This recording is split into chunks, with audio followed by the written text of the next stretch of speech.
Book 5. Such is the good and true city or state, and the good and true man is of the same pattern. And if this is right, every other is wrong. And the evil is one which affects not only the ordering of the state, but also the regulation of the individual soul, and is exhibited in 4 forms. What are they? He said. I was proceeding to tell the order in which the 4 evil forms appeared to me to succeed one another, when Polemarchus, who was sitting a little way off, just beyond Adimantus, began to whisper to him. Stretching forth his hand, he took hold of the upper part of his coat by the shoulder, and drew him towards him, leaning forward himself so as to be quite close and saying something in his ear, of which I only caught the words, "Shall we let him off, or what shall we do?" "Certainly not," said Adimantus, raising his voice. "Who is it," I said, "whom you are refusing to let off?" "You," he said. I repeated, "Why am I especially not to be let off?" "Why," he said, "we think that you are lazy, and mean to cheat us out of a whole chapter which is a very important part of the story. And you fancy that we shall not notice your airy way of proceeding, as if it were self-evident to everybody that in the matter of women and children friends have all things in common. And was I not right, Adimantus?" "Yes," he said. "But what is right in this particular case, like everything else, requires to be explained, for community may be of many kinds. Please, therefore, to say what sort of community you mean. We have been long expecting that you would tell us something about the family life of your citizens, how they will bring children into the world, and rear them when they have arrived, and in general what is the nature of this community of women and children. For we are of opinion that the right or wrong management of such matters will have a great and paramount influence on the state for good or for evil. And now, since the question is still undetermined, and you are taking in hand another state, we have resolved, as you heard, not to let you go until you give an account of all this." "To that resolution," said Glaucon, "you may regard me as saying agreed. And without more ado," said Thrasymachus, "you may consider us all to be equally agreed." I said, "You know not what you are doing in thus assailing me. What an argument are you raising about the state?" Just as I thought that I had finished, and was only too glad that I had laid this question to sleep, and was reflecting how fortunate I was in your acceptance of what I then said, you ask me to begin again at the very foundation, ignorant of what a hornet's nest of words you are stirring. Now I foresaw this gathering trouble, and avoided it. "For what purpose do you conceive that we have come here?" said Thrasymachus. "To look for gold, or to hear discourse? Yes, but discourse should have a limit."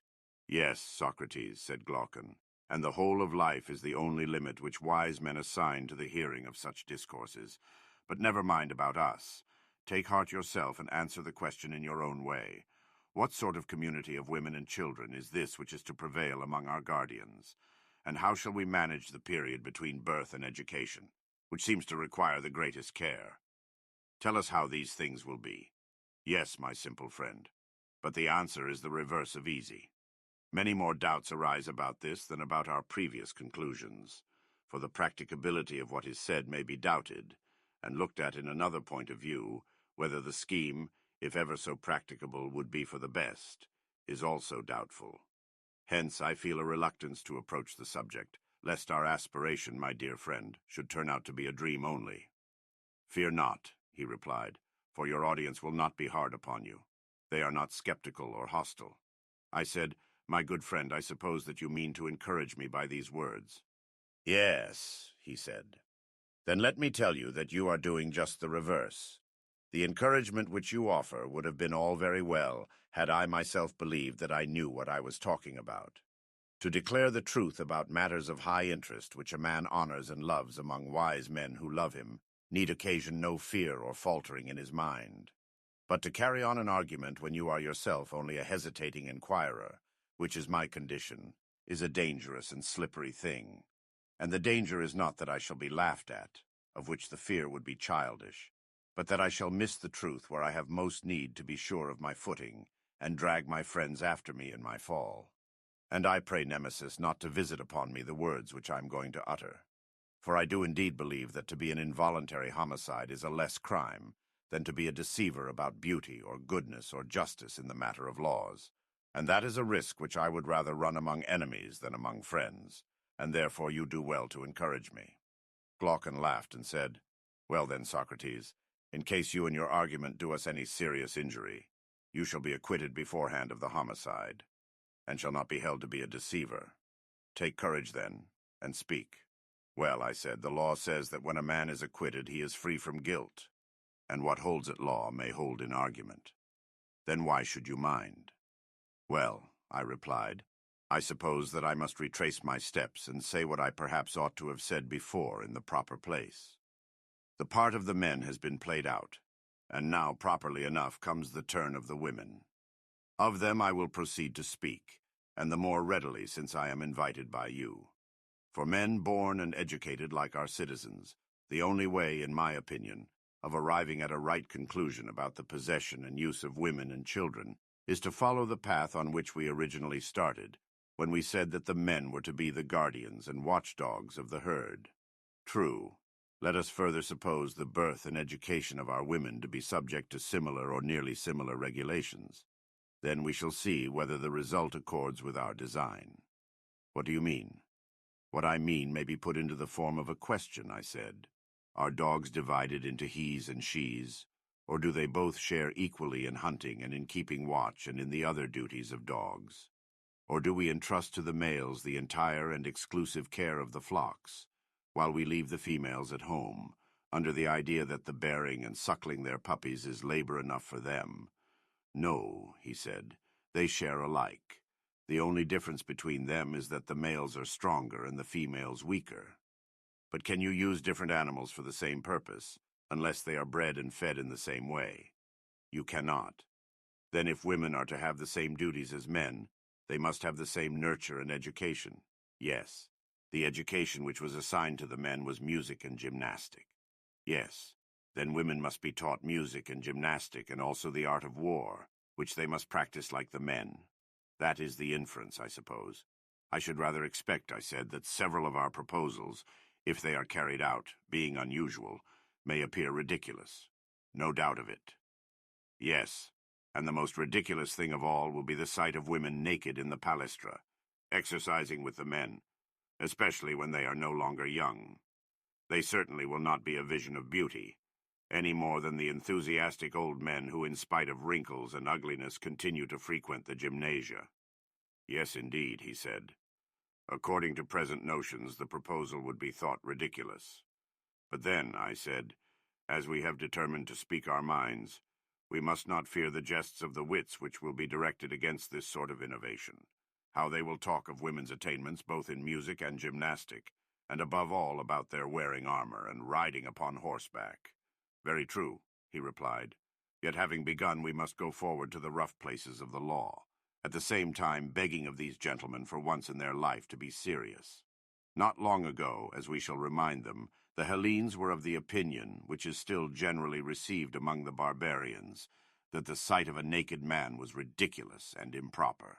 And when first the Cretans and then the Lacedaemonians introduced the custom, the wits of that day might equally have ridiculed the innovation. No doubt.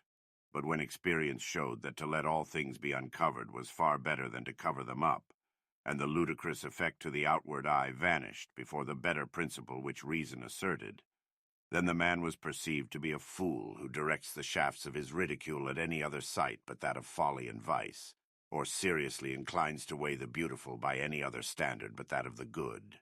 Very true, he replied. First, then, whether the question is to be put in jest or in earnest, let us come to an understanding about the nature of woman. Is she capable of sharing either wholly or partially in the actions of men, or not at all? And is the art of war one of those arts in which she can or cannot share? That will be the best way of commencing the inquiry, and will probably lead to the fairest conclusion. That will be much the best way. Shall we take the other side first, and begin by arguing against ourselves? In this manner the adversary's position will not be undefended. Why not? He said. Then let us put a speech into the mouths of our opponents. They will say, Socrates and Glaucon, no adversary need convict you, for you yourselves, at the first foundation of the state, admitted the principle that everybody was to do the one work suited to his own nature. And certainly, if I'm not mistaken, such an admission was made by us. And do not the natures of men and women differ very much indeed? And we shall reply, of course they do.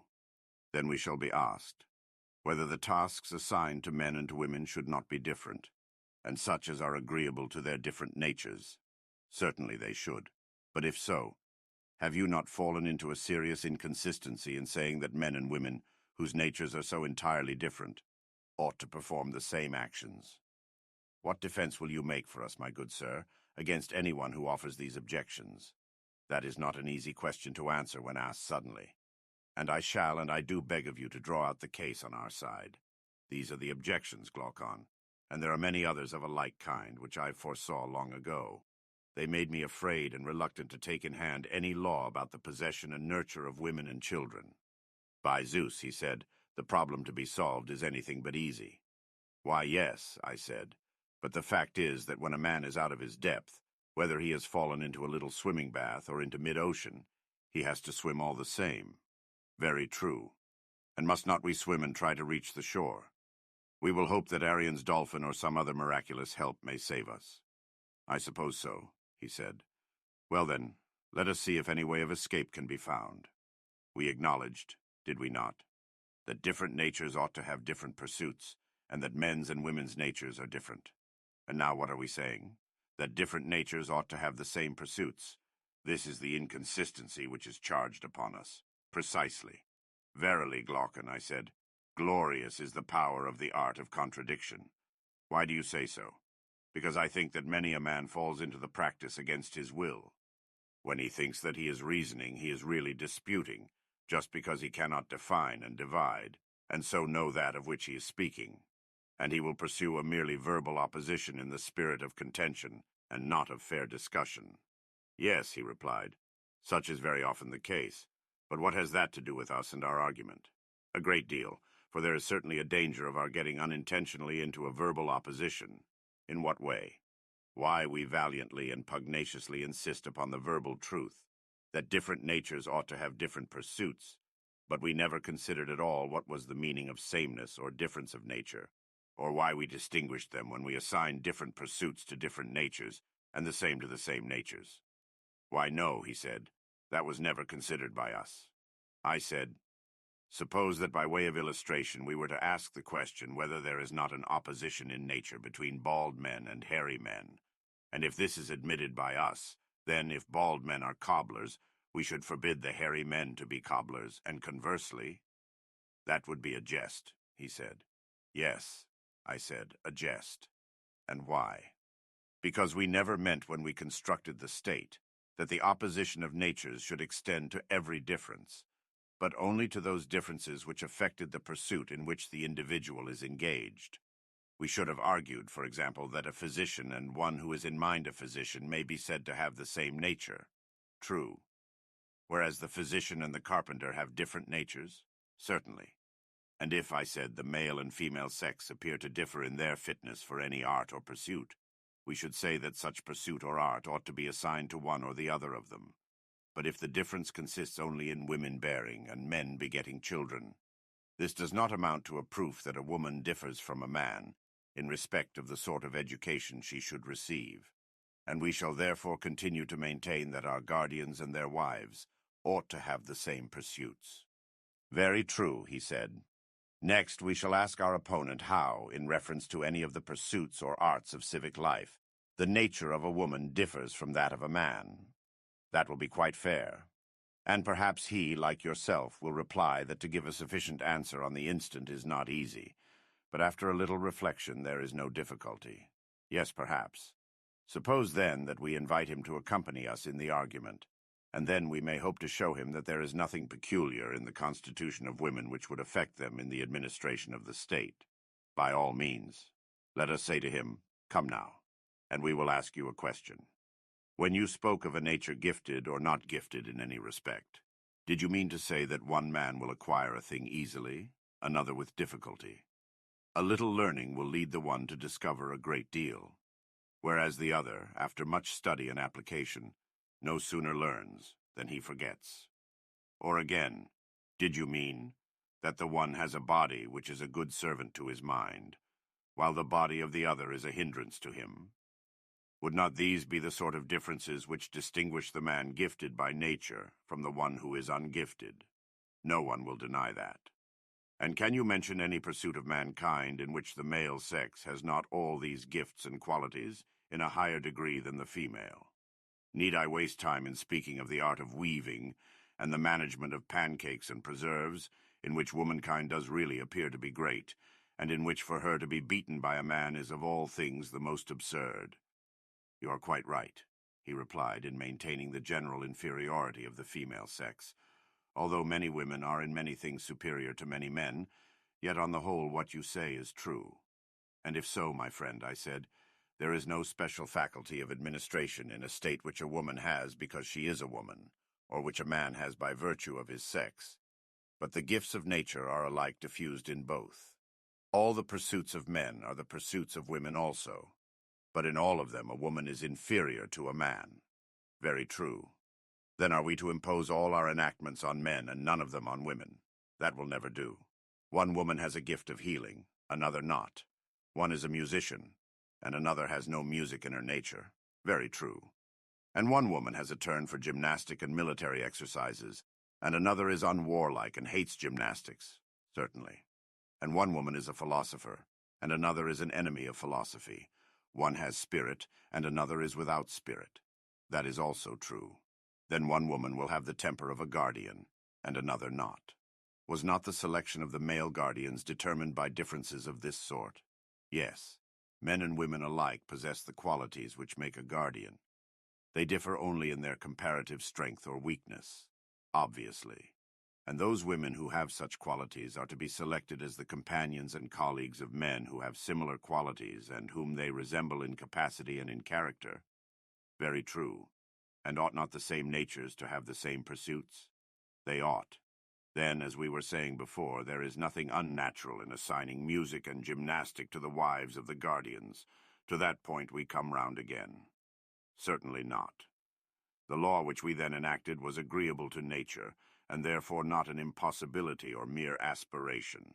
And the contrary practice which prevails at present is in reality a violation of nature. That appears to be true. We had to consider first whether our proposals were possible, and secondly whether they were the most beneficial. Yes. And the possibility has been acknowledged. Yes. The very great benefit has next to be established. Quite so. You will admit that the same education which makes a man a good guardian will make a woman a good guardian, for their original nature is the same. Yes. I should like to ask you a question. What is it? Would you say that all men are equal in excellence? Or is one man better than another? The latter. And in the Commonwealth which we were founding, do you conceive the guardians who have been brought up on our model system to be more perfect men, or the cobblers whose education has been cobbling? What a ridiculous question. You have answered me, I replied. Well, and may we not further say that our guardians are the best of our citizens? By far the best. And will not their wives be the best women? Yes, by far the best. And can there be anything better for the interests of the state than that the men and women of a state should be as good as possible? There can be nothing better. And this is what the arts of music and gymnastic, when present in such manner as we have described, will accomplish. Certainly. Then we have made an enactment not only possible, but in the highest degree beneficial to the state. True. Then let the wives of our guardians strip, for their virtue will be their robe, and let them share in the toils of war and the defense of their country.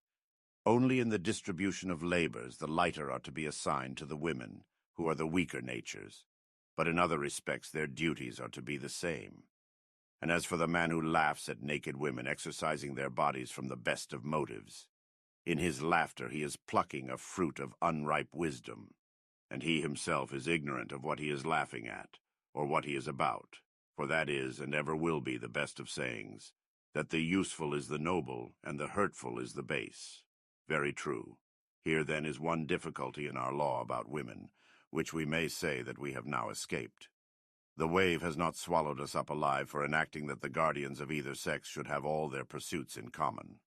To the utility, and also to the possibility of this arrangement, the consistency of the argument with itself bears witness. Yes, that was a mighty wave which you have escaped. Yes, I said, but a greater is coming. You will not think much of this when you see the next. Go on, let me see.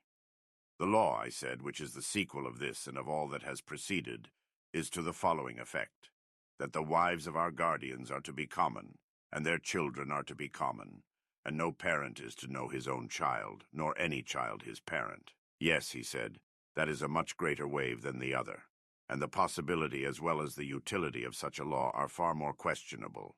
I do not think, I said, that there can be any dispute about the very great utility of having wives and children in common. The possibility is quite another matter, and will be very much disputed. I think that a good many doubts may be raised about both. You imply that the two questions must be combined, I replied. Now I meant that you should admit the utility, and in this way, as I thought, I should escape from one of them, and then there would remain only the possibility. But that little attempt is detected, and therefore you will please to give a defense of both. Well, I said, I submit to my fate. Yet grant me a little favor. Let me feast my mind with the dream as daydreamers are in the habit of feasting themselves when they are walking alone. For before they have discovered any means of effecting their wishes, that is a matter which never troubles them. They would rather not tire themselves by thinking about possibilities, but assuming that what they desire is already granted to them, they proceed with their plan, and delight in detailing what they mean to do when their wish has come true. That is a way which they have of not doing much good to a capacity which was never good for much. Now I myself am beginning to lose heart, and I should like, with your permission, to pass over the question of possibility at present. Assuming, therefore, the possibility of the proposal, I shall now proceed to inquire how the rulers will carry out these arrangements, and I shall demonstrate that our plan, if executed, will be of the greatest benefit to the state and to the guardians. First of all, then, if you have no objection, I will endeavor with your help to consider the advantages of the measure, and hereafter the question of possibility. I have no objection. Proceed. First, I think that if our rulers and their auxiliaries are to be worthy of the name which they bear, there must be willingness to obey in the one and the power of command in the other. The guardians must themselves obey the laws, and they must also imitate the spirit of them in any details which are entrusted to their care. That is right, he said. You, I said, who are their legislator, having selected the men, will now select the women and give them to them. They must be as far as possible of like natures with them, and they must live in common houses, and meet at common meals. None of them will have anything specially his or her own. They will be together, and will be brought up together, and will associate at gymnastic exercises. And so they will be drawn by a necessity of their natures to have intercourse with each other. Necessity is not too strong a word, I think. Yes, he said. Necessity, not geometrical, but another sort of necessity which lovers know, and which is far more convincing and constraining to the mass of mankind. True, I said, and this Glaucon, like all the rest, must proceed after an orderly fashion. In a city of the blessed, licentiousness is an unholy thing which the rulers will forbid. Yes, he said, and it ought not to be permitted. Then clearly the next thing will be to make matrimony sacred in the highest degree, and what is most beneficial will be deemed sacred. Exactly. And how can marriages be made most beneficial? That is a question which I put to you, because I see in your house dogs for hunting, and of the nobler sort of birds not a few. Now I beseech you, do tell me, have you ever attended to their pairing and breeding? In what particulars? Why, in the first place, although they are all of a good sort, are not some better than others? True. And do you breed from them all indifferently, or do you take care to breed from the best only? From the best. And do you take the oldest or the youngest, or only those of ripe age? I choose only those of ripe age, and if care was not taken in the breeding, your dogs and birds would greatly deteriorate. Certainly. And the same of horses and animals in general? Undoubtedly. Good heavens, my dear friend, I said, what consummate skill will our rulers need if the same principle holds of the human species? Certainly the same principle holds. But why does this involve any particular skill? Because, I said, our rulers will often have to practice upon the body corporate with medicines. Now you know that when patients do not require medicines, but have only to be put under a regimen, the inferior sort of practitioner is deemed to be good enough. But when medicine has to be given, then the doctor should be more of a man. That is quite true, he said. But to what are you alluding? I mean, I replied, that our rulers will find a considerable dose of falsehood and deceit necessary for the good of their subjects. We were saying that the use of all these things regarded as medicines might be of advantage, and we were very right. And this lawful use of them seems likely to be often needed in the regulations of marriages and births. How so? Why, I said, the principle has been already laid down that the best of either sex should be united with the best as often, and the inferior with the inferior as seldom as possible, and that they should rear the offspring of the one sort of union, but not of the other, if the flock is to be maintained in first-rate condition. Now these goings-on must be a secret which the rulers only know, or there will be a further danger of our herd, as the guardians may be termed, breaking out into rebellion. Very true. Had we not better appoint certain festivals at which we will bring together the brides and bridegrooms, and sacrifices will be offered and suitable hymeneal songs composed by our poets? The number of weddings is a matter which must be left to the discretion of the rulers, whose aim will be to preserve the average of population. There are many other things which they will have to consider, such as the effects of wars and diseases and any similar agencies, in order as far as this is possible to prevent the state from becoming either too large or too small. Certainly, he replied. We shall have to invent some ingenious kind of lots, which the less worthy may draw on each occasion of our bringing them together, and then they will accuse their own ill luck and not the rulers.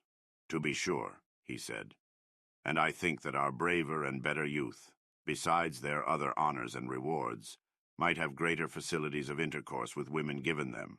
Their bravery will be a reason, and such fathers ought to have as many sons as possible. True, and the proper officers, whether male or female or both, for offices are to be held by women as well as by men. Yes, the proper officers will take the offspring of the good parents to the pen or fold, and there they will deposit them with certain nurses who dwell in a separate quarter. But the offspring of the inferior, or of the better when they chance to be deformed, will be put away in some mysterious, unknown place as they should be. Yes, he said, that must be done if the breed of the guardians is to be kept pure. They will provide for their nurture, and will bring the mothers to the fold when they are full of milk, taking the greatest possible care that no mother recognizes her own child.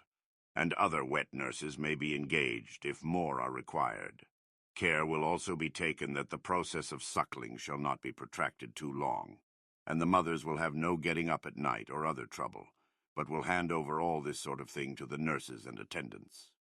You suppose the wives of our guardians to have a fine, easy time of it when they are having children. Why, said I, and so they ought. Let us, however, proceed with our scheme. We were saying that the parents should be in the prime of life. Very true. And what is the prime of life? May it not be defined as a period of about 20 years in a woman's life, and 30 in a man's? Which years do you mean to include?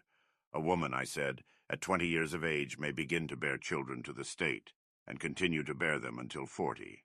A man may begin at 25, when he has passed the point at which the pulse of life beats quickest, and continue to beget children until he be 55. Certainly, he said, both in men and women those years are the prime of physical as well as of intellectual vigor. Anyone above or below the prescribed ages who takes part in the public hymeneals shall be said to have done an unholy and unrighteous thing. The child of which he is the father, if it steals into life, will have been conceived under auspices very unlike the sacrifices and prayers which at each hymeneal priestesses and priest and the whole city will offer, that the new generation may be better and more useful than their good and useful parents, whereas his child will be the offspring of darkness and strange lust. Very true, he replied, and the same law will apply to any one of those within the prescribed age who forms a connection with any woman in the prime of life without the sanction of the rulers, for we shall say that he is raising up a bastard to the state, uncertified and unconsecrated. Very true, he replied. This applies, however, only to those who are within the specified age. After that we allow them to range at will, except that a man may not marry his daughter or his daughter's daughter, or his mother's mother. And women, on the other hand, are prohibited from marrying their sons or fathers, or son's son or father's father, and so on in either direction. And we grant all this, accompanying the permission with strict orders to prevent any embryo which may come into being from seeing the light. And if any force away to the birth, The parents must understand that the offspring of such an union cannot be maintained, and arrange accordingly. That also, he said, is a reasonable proposition. But how will they know who are fathers and daughters and so on? They will never know. The way will be this.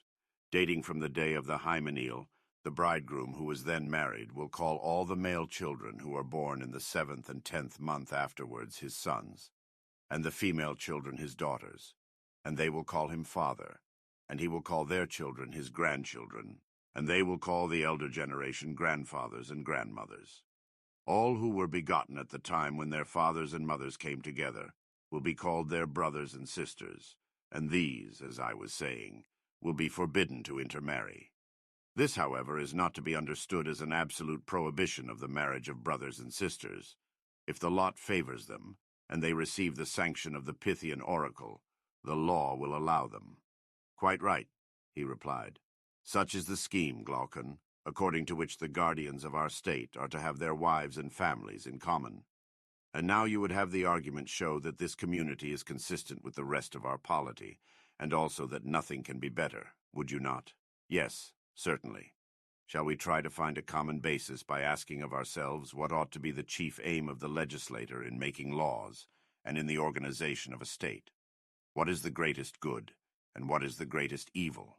And then consider whether our previous description has the stamp of the good or of the evil. By all means. Can there be any greater evil than discord and distraction and plurality where unity ought to reign? Or any greater good than the bond of unity? There cannot. And there is unity where there is community of pleasures and pains, where all the citizens are glad or grieved on the same occasions of joy and sorrow. No doubt. Yes, and where there is no common but only private feeling, a state is disorganized. When you have one half of the world triumphing and the other plunged in grief at the same events happening to the city or the citizens. Certainly. Such differences commonly originate in a disagreement about the use of the terms mine and not mine, his and not his. Exactly so.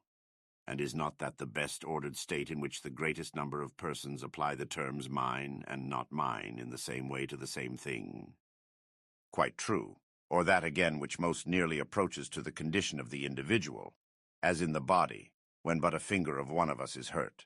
The whole frame, drawn towards the soul as a center, and forming one kingdom under the ruling power therein, feels the hurt and sympathizes altogether with the part affected.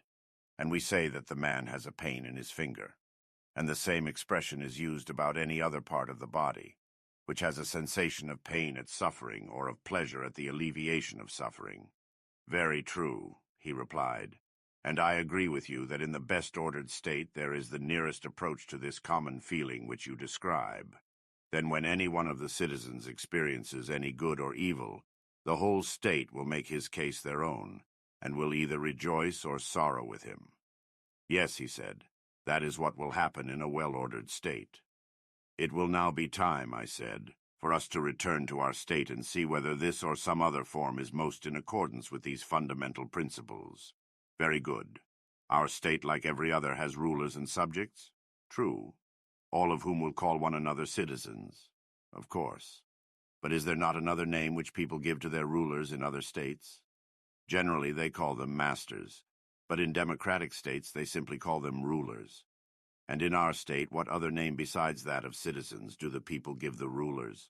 They are called saviors and helpers, he replied. And what do the rulers call the people?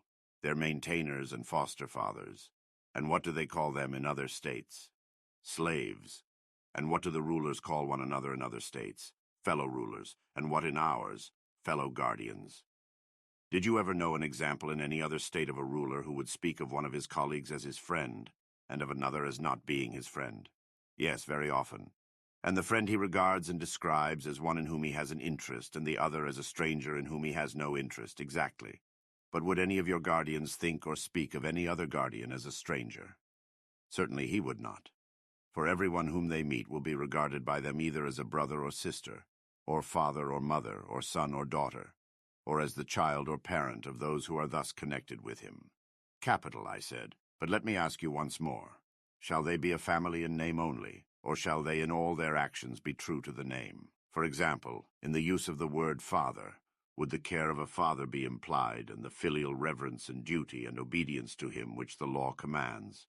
And is the violator of these duties to be regarded as an impious and unrighteous person, who is not likely to receive much good either at the hands of God or of man? Are these to be or not to be the strains which the children will hear repeated in their ears by all the citizens about those who are intimated to them to be their parents and the rest of their kinsfolk? These, he said, and none other. For what can be more ridiculous than for them to utter the names of family ties with the lips only, and not to act in the spirit of them? Then in our city the language of harmony and concord will be more often heard than in any other. As I was describing before, when anyone is well or ill, the universal word will be with me, it is well, or it is ill. Most true. And agreeably to this mode of thinking and speaking, were we not saying that they will have their pleasures and pains in common? Yes, and so they will. And they will have a common interest in the same thing which they will alike call my own. And having this common interest, they will have a common feeling of pleasure and pain. Yes, far more so than in other states. And the reason of this, over and above the general constitution of the state, will be that the guardians will have a community of women and children. That will be the chief reason. And this unity of feeling we admitted to be the greatest good, as was implied in our own comparison of a well-ordered state to the relation of the body and the members, when affected by pleasure or pain, that we acknowledged, and very rightly. Then the community of wives and children among our citizens is clearly the source of the greatest good to the state? Certainly. And this agrees with the other principle which we were affirming, that the guardians were not to have houses or lands or any other property. Their pay was to be their food, which they were to receive from the other citizens, and they were to have no private expenses, for we intended them to preserve their true character of guardians. Right, he replied. Both the community of property and the community of families, as I am saying, tend to make them more truly guardians. They will not tear the city in pieces by differing about mine and not mine, each man dragging any acquisition which he has made into a separate house of his own, where he has a separate wife and children and private pleasures and pains. But all will be affected as far as may be by the same pleasures and pains, because they are all of one opinion about what is near and dear to them, and therefore they all tend towards a common end. Certainly, he replied, and as they have nothing but their persons which they can call their own, suits and complaints will have no existence among them. They will be delivered from all those quarrels of which money or children or relations are the occasion. Of course they will. Neither will trials for assault or insult ever be likely to occur among them. For that equals should defend themselves against equals we shall maintain to be honorable and right. We shall make the protection of the person a matter of necessity. That is good, he said. Yes, and there is a further good in the law, viz. That if a man has a quarrel with another, he will satisfy his resentment then and there, and not proceed to more dangerous lengths. Certainly, to the elder shall be assigned the duty of ruling and chastising the younger. Clearly. Nor can there be a doubt that the younger will not strike or do any other violence to an elder, unless the magistrates command him, nor will he slight him in any way. For there are two guardians, shame and fear, mighty to prevent him. Shame, which makes men refrain from laying hands on those who are to them in the relation of parents. Fear, that the injured one will be succored by the others who are his brothers, sons, fathers. That is true, he replied. Then in every way the laws will help the citizens to keep the peace with one another. Yes, there will be no want of peace. And as the guardians will never quarrel among themselves, there will be no danger of the rest of the city being divided either against them or against one another.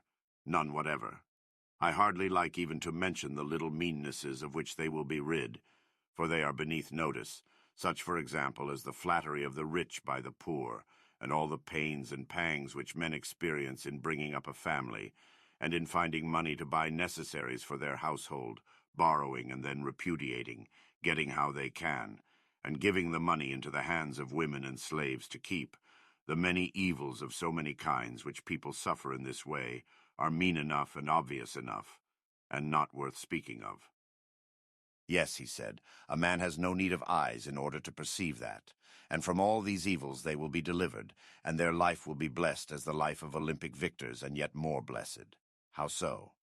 The Olympic victor, I said, is deemed happy in receiving a part only of the blessedness which is secured to our citizens, who have won a more glorious victory and have a more complete maintenance at the public cost.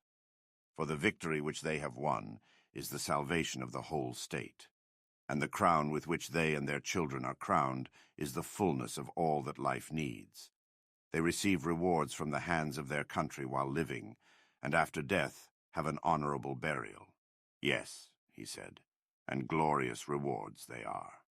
Do you remember, I said, how in the course of the previous discussion someone who shall be nameless accused us of making our guardians unhappy? They had nothing and might have possessed all things, to whom we replied that, if an occasion offered, we might perhaps hereafter consider this question, but that, as at present advised, we would make our guardians truly guardians, and that we were fashioning the state with a view to the greatest happiness, not of any particular class, but of the whole. Yes, I remember. And what do you say now that the life of our protectors is made out to be far better and nobler than that of Olympic victors? Is the life of shoemakers or any other artisans or of husbandmen to be compared with it? Certainly not.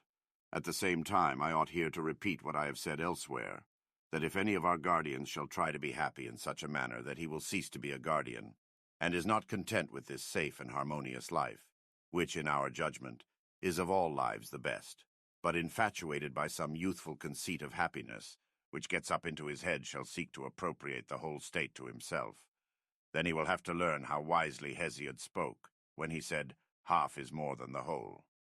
If he were to consult me, I should say to him, "Stay where you are, when you have the offer of such a life."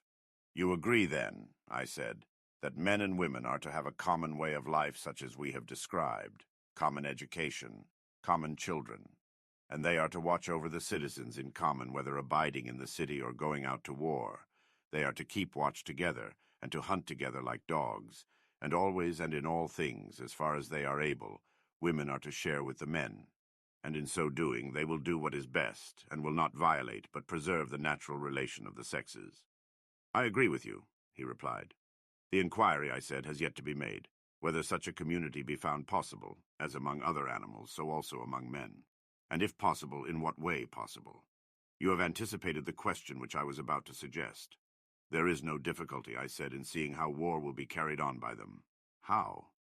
Why, of course they will go on expeditions together, and will take with them any of their children who are strong enough, that after the manner of the artisan's child, they may look on at the work which they will have to do when they are grown up.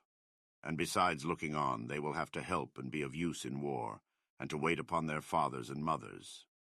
Did you never observe in the arts how the potter's boys look on and help, long before they touch the wheel? Yes, I have. And shall potters be more careful in educating their children, and in giving them the opportunity of seeing and practicing their duties than our guardians will be?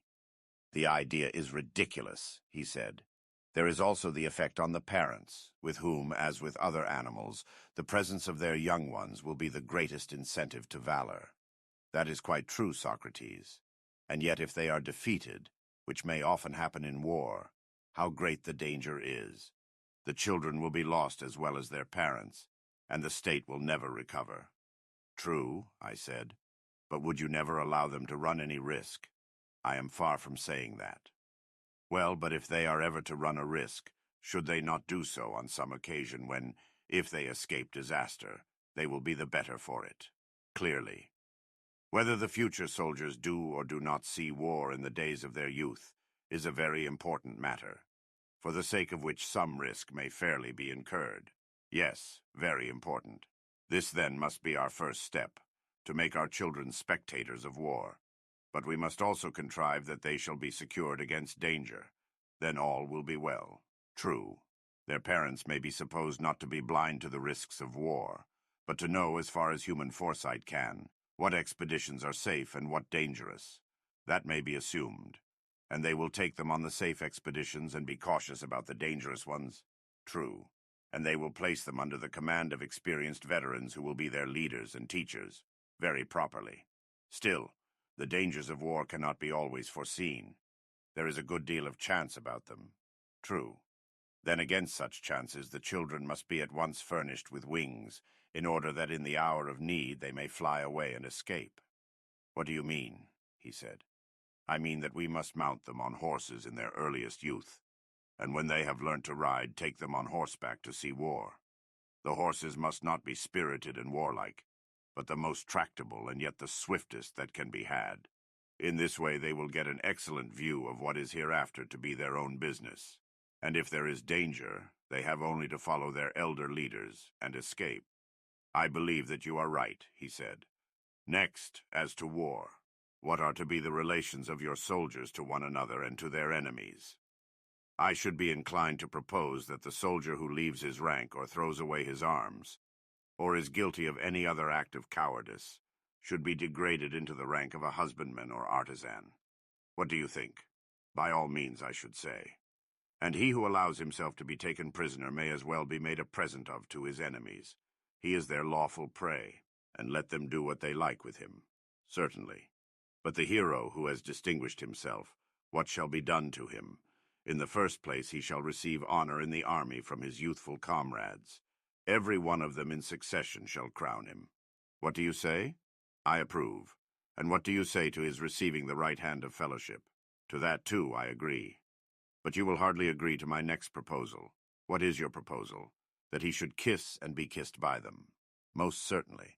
And I should be disposed to go further and say, let no one whom he has a mind to kiss refuse to be kissed by him while the expedition lasts, so that if there be a lover in the army, whether his love be youth or maiden, he may be more eager to win the prize of valor. Capital, I said. That the brave man is to have more wives than others has been already determined, and he is to have first choices in such matters more than others, in order that he may have as many children as possible. Agreed. Again, there is another manner in which, according to Homer, brave youths should be honored.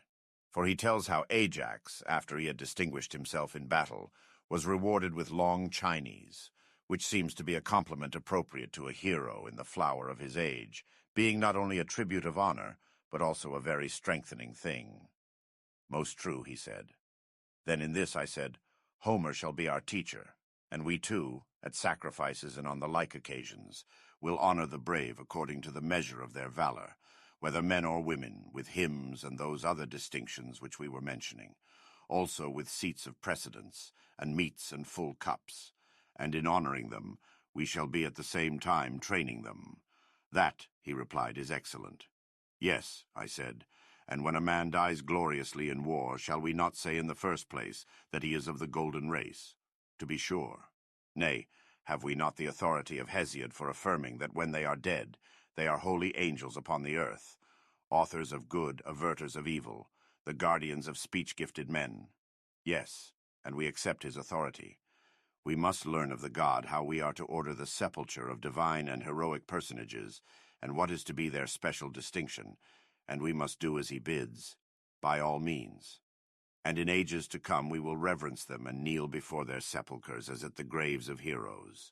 And not only they, but any who are deemed preeminently good, whether they die from age or in any other way, shall be admitted to the same honors. That is very right, he said. Next, how shall our soldiers treat their enemies? What about this? In what respect do you mean? First of all, in regard to slavery.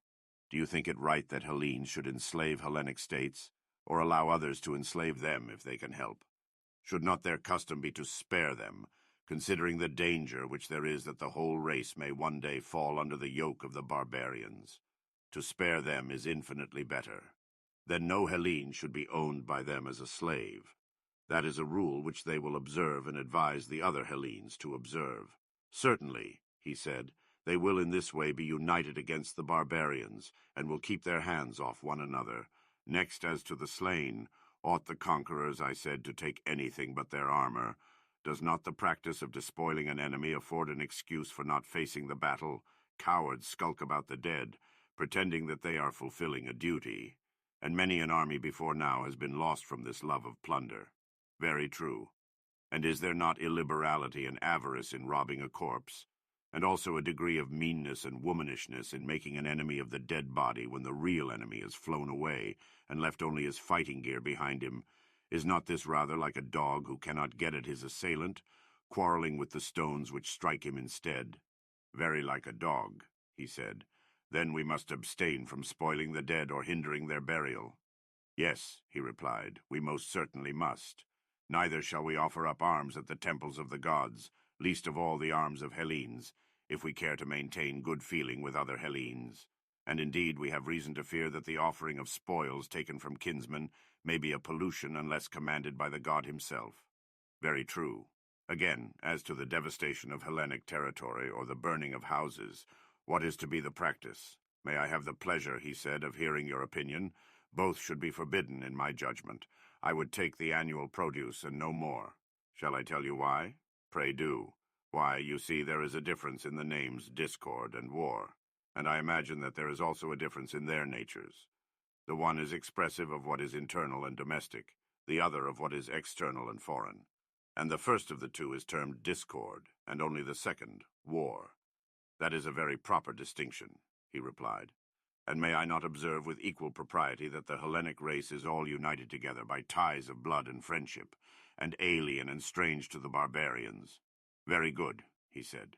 And therefore when Hellenes fight with barbarians and barbarians with Hellenes, they will be described by us as being at war when they fight, and by nature enemies, and this kind of antagonism should be called war. But when Hellenes fight with one another, we shall say that Hellas is then in a state of disorder and discord, they being by nature friends, and such enmity is to be called discord. I agree. Consider then, I said, when that which we have acknowledged to be discord occurs, and a city is divided, if both parties destroy the lands and burn the houses of one another, how wicked does the strife appear? No true lover of his country would bring himself to tear in pieces his own nurse and mother.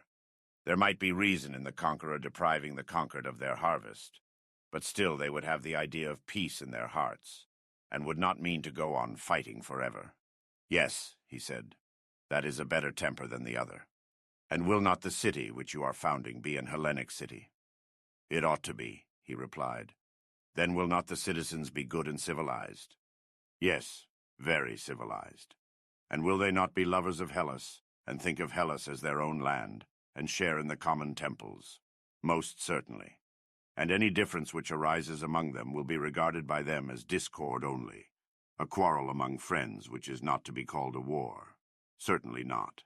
Then they will quarrel as those who intend some day to be reconciled. Certainly. They will use friendly correction, but will not enslave or destroy their opponents. They will be correctors, not enemies. Just so. And as they are Hellenes themselves, they will not devastate Hellas. Nor will they burn houses, nor ever suppose that the whole population of a city, men, women, and children, are equally their enemies, for they know that the guilt of war is always confined to a few persons, and that the many are their friends. And for all these reasons they will be unwilling to waste their lands and raze their houses. Their enmity to them will only last until the many innocent sufferers have compelled the guilty few to give satisfaction. I agree, he said, that our citizens should thus deal with their Hellenic enemies, and with barbarians as the Hellenes now deal with one another. Then let us enact this law also for our guardians, that they are neither to devastate the lands of Hellenes, nor to burn their houses. Agreed, and we may agree also in thinking that these, like all our previous enactments, are very good. But still I must say, Socrates, that if you are allowed to go on in this way, you will entirely forget the other question which at the commencement of this discussion you thrust aside. Is such an order of things possible, and how, if at all? For I am quite ready to acknowledge that the plan which you propose, if only feasible, would do all sorts of good to the state. I will add what you have omitted, that your citizens will be the bravest of warriors, and will never leave their ranks, for they will all know one another, and each will call the other father, brother, son. And if you suppose the women to join their armies, whether in the same rank or in the rear, either as a terror to the enemy, or as auxiliaries in case of need, I know that they will then be absolutely invincible. And there are many domestic advantages which might also be mentioned, and which I also fully acknowledge. But as I admit all these advantages, and as many more as you please, if only this state of yours were to come into existence, we need say no more about them. Assuming then the existence of the state, let us now turn to the question of possibility and ways and means. The rest may be left. If I loiter for a moment, you instantly make a raid upon me, I said, and have no mercy. I have hardly escaped the first and second waves, and you seem not to be aware that you are now bringing upon me the third, which is the greatest and heaviest. When you have seen and heard the third wave, I think you will be more considerate and will acknowledge that some fear and hesitation was natural respecting a proposal so extraordinary as that which I have now to state and investigate. The more appeals of this sort which you make, he said, the more determined are we that you shall tell us how such a state is possible. Speak out, and at once. Let me begin by reminding you that we found our way hither in the search after justice and injustice. True, he replied, but what of that? I was only going to ask whether, if we have discovered them, we are to require that the just man should in nothing fail of absolute justice. Or may we be satisfied with an approximation, and the attainment in him of a higher degree of justice than is to be found in other men? The approximation will be enough. We were inquiring into the nature of absolute justice, and into the character of the perfectly just, and into injustice and the perfectly unjust, that we might have an ideal. We were to look at these in order that we might judge of our own happiness and unhappiness according to the standard which they exhibited, and the degree in which we resembled them, but not with any view of showing that they could exist in fact. True, he said. Would a painter be any the worse because, after having delineated with consummate art an ideal of a perfectly beautiful man, he was unable to show that any such man could ever have existed? He would be none the worse. Well, and were we not creating an ideal of a perfect state, to be sure? And is our theory a worse theory because we are unable to prove the possibility of a city being ordered in the manner described? Surely not, he replied. That is the truth, I said. But if at your request I am to try and show how and under what conditions the possibility is highest, I must ask you, having this in view, to repeat your former admissions. What admissions? I want to know whether ideals are ever fully realized in language. Does not the word express more than the fact, and must not the actual, whatever a man may think always in the nature of things, fall short of the truth? What do you say? I agree. Then you must not insist on my proving that the actual state will in every respect coincide with the ideal. If we are only able to discover how a city may be governed nearly as we proposed, you will admit that we have discovered the possibility which you demand, and will be contented. I am sure that I should be contented. Will not you? Yes, I will. Let me next endeavor to show what is that fault in states which is the cause of their present maladministration, and what is the least change which will enable a state to pass into the truer form. And let the change, if possible, be of one thing only, or if not, of two. At any rate, let the changes be as few and slight as possible. Certainly, he replied. I think, I said, that there might be a reform of the state if only one change were made, which is not a slight or easy, though still a possible one. What is it? He said. Now then, I said, I go to meet that which I liken to the greatest of the waves. Yet shall the word be spoken, even though the wave break and drown me in laughter and dishonor. And do you mark my words? Proceed. I said, until philosophers are kings, or the kings and princes of this world have the spirit and power of philosophy, and political greatness and wisdom meet in one, and those commoner natures who pursue either to the exclusion of the other are compelled to stand aside, cities will never have rest from their evils, nor the human race, as I believe. And then only will this our state have a possibility of life, and behold the light of day. Such was the thought, my dear Glaucon, which I would fain have uttered if it had not seemed too extravagant. For to be convinced that in no other state can there be happiness private or public is indeed a hard thing. Socrates, what do you mean? I would have you consider that the word which you have uttered is one at which numerous persons, and very respectable persons too, in a figure pulling off their coats all in a moment, and seizing any weapon that comes to hand, will run at you might and main, before you know where you are, intending to do heaven knows what, and if you don't prepare an answer, and put yourself in motion, you will be pared by their fine wits. And no mistake. You got me into the scrape, I said.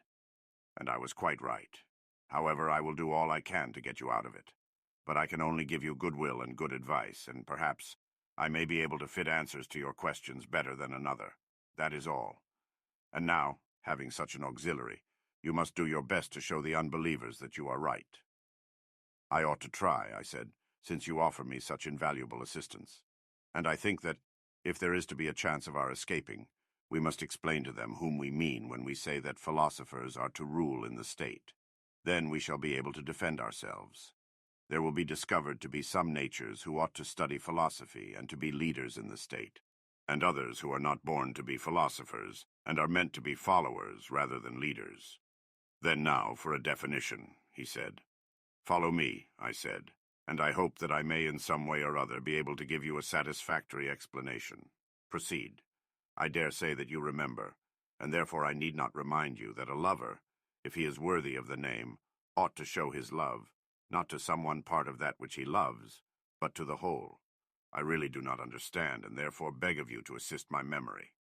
Another person, I said, might fairly reply as you do, but a man of pleasure like yourself ought to know that all who are in the flower of youth do somehow or other raise a pang or emotion in a lover's breast, and are thought by him to be worthy of his affectionate regards. Is not this a way which you have with the fair? One has a snub nose, and you praise his charming face. The hook nose of another has, you say, a royal look, while he who is neither snub nor hooked has the grace of regularity. The dark visage is manly, the fair are children of the gods, and as to the sweet honey pale, as they are called, what is the very name but the invention of a lover who talks in diminutives, and is not averse to paleness if appearing on the cheek of youth? In a word, there is no excuse which you will not make, and nothing which you will not say, in order not to lose a single flower that blooms in the springtime of youth. If you make me an authority in matters of love, for the sake of the argument, I assent. And what do you say of lovers of wine? Do you not see them doing the same? They are glad of any pretext of drinking any wine. Very good. And the same is true of ambitious men. If they cannot command an army, they are willing to command a file. And if they cannot be honored by really great and important persons, they are glad to be honored by lesser and meaner people. But honor of some kind they must have. Exactly. Once more, let me ask, does he who desires any class of goods desire the whole class or a part only? The whole. And may we not say of the philosopher that he is a lover, not of a part of wisdom only, but of the whole? Yes, of the whole. And he who dislikes learning, especially in youth, when he has no power of judging what is good and what is not, such an one we maintain not to be a philosopher or a lover of knowledge, just as he who refuses his food is not hungry, and may be said to have a bad appetite and not a good one. Very true, he said. Whereas he who has a taste for every sort of knowledge, and who is curious to learn and is never satisfied, may be justly termed a philosopher. Am I not right? Glaucon said, If curiosity makes a philosopher, you will find many a strange being will have a title to the name. All the lovers of sights have a delight in learning, and must therefore be included. Musical amateurs, too, are a folk strangely out of place among philosophers, for they are the last persons in the world who would come to anything like a philosophical discussion, if they could help, while they run about at the Dionysiac festivals as if they had let out their ears to hear every chorus. Whether the performance is in town or country, that makes no difference. They are there. Now are we to maintain that all these and any who have similar tastes, as well as the professors of quite minor arts, are philosophers? Certainly not, I replied. They are only an imitation. He said, Who then are the true philosophers? Those, I said, who are lovers of the vision of truth. That is also good, he said, but I should like to know what you mean.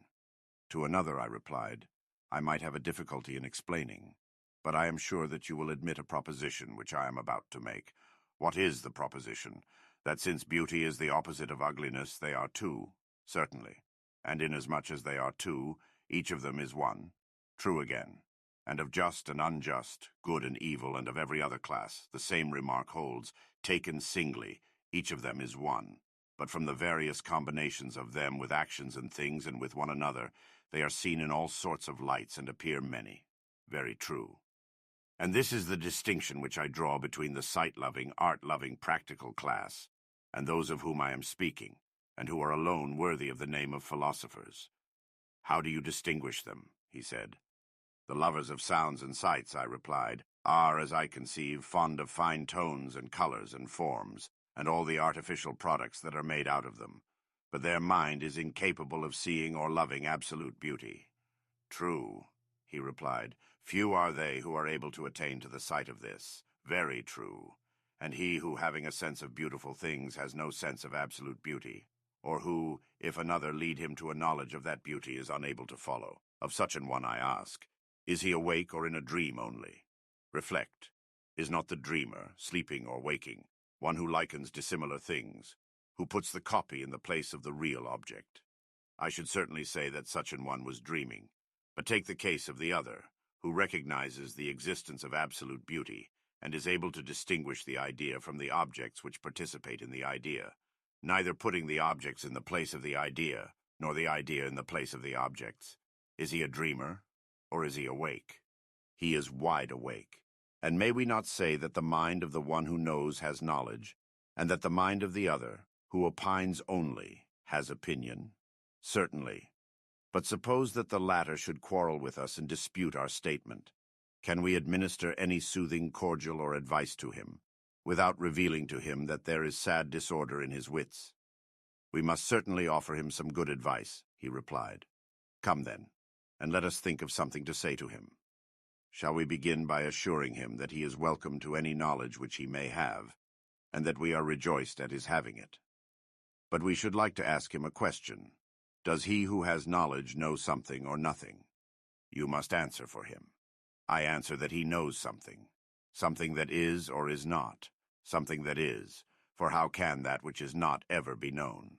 And are we assured, after looking at the matter from many points of view, that absolute being is or may be absolutely known, but that the utterly non-existent is utterly unknown? Nothing can be more certain. Good.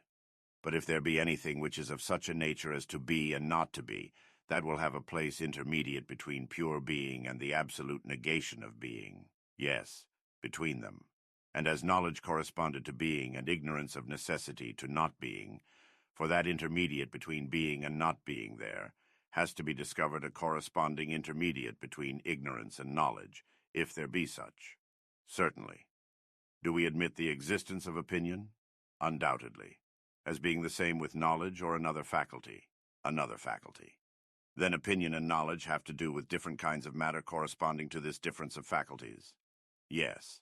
And knowledge is relative to being and knows being. But before I proceed further, I will make a division. What division? I will begin by placing faculties in a class by themselves. They are powers in us, and in all other things, by which we do as we do. Sight and hearing, for example, I should call faculties. Have I clearly explained the class which I mean? Yes, I quite understand. Then let me tell you my view about them. I do not see them, and therefore the distinctions of figure, color, and the like, which enable me to discern the differences of some things, do not apply to them. In speaking of a faculty, I think only of its sphere and its result, and that which has the same sphere and the same result I call the same faculty, but that which has another sphere and another result I call different. Would that be your way of speaking? Yes.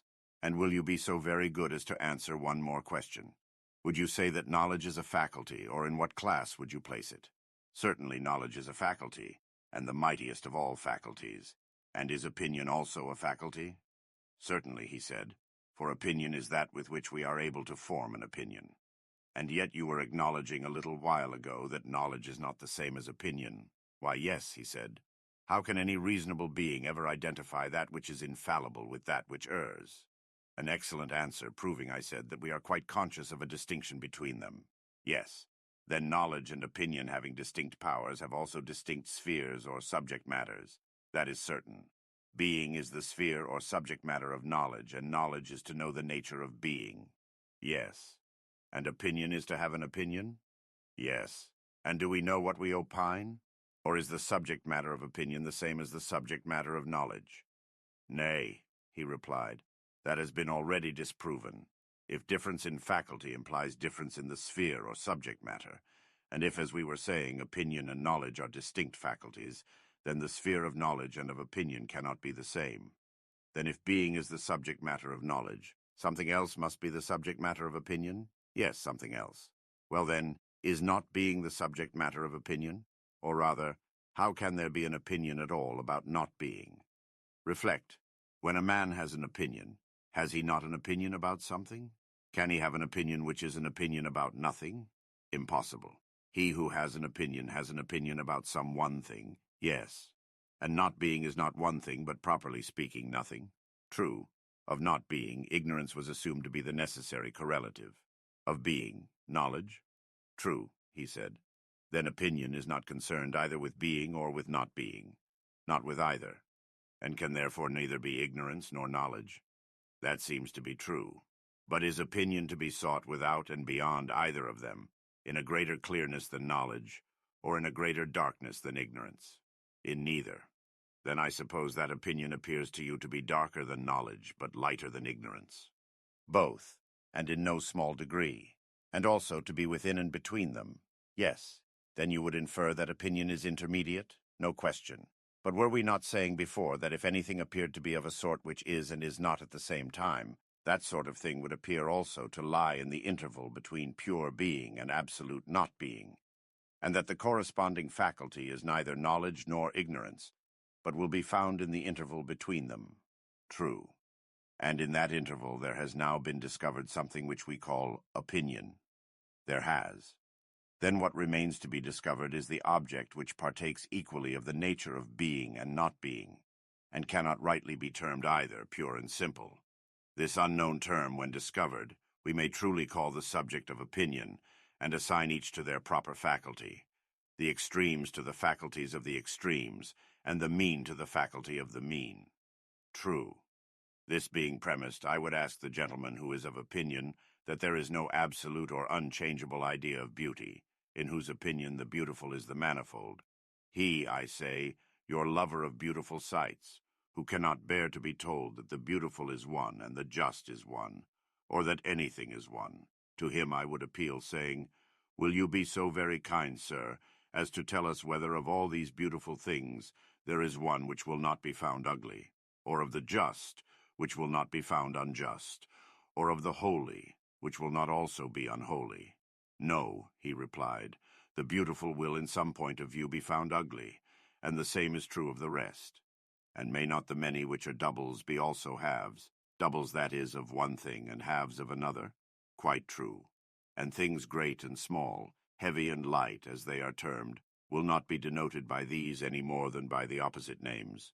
True, both these and the opposite names will always attach to all of them. And can any one of those many things which are called by particular names be said to be this, rather than not to be this? He replied, they are like the punning riddles which are asked at feasts, or the children's puzzle about the eunuch aiming at the bat, with what he hit him, as they say in the puzzle, and upon what the bat was sitting. The individual objects of which I am speaking are also a riddle, and have a double sense, nor can you fix them in your mind, either as being or not being, or both, or neither. Then what will you do with them? I said. Can they have a better place than between being and not being? For they are clearly not in greater darkness or negation than not being, or more full of light and existence than being. That is quite true, he said. Thus then we seem to have discovered that the many ideas which the multitude entertain about the beautiful and about all other things are tossing about in some region which is halfway between pure being and pure not being. We have. Yes.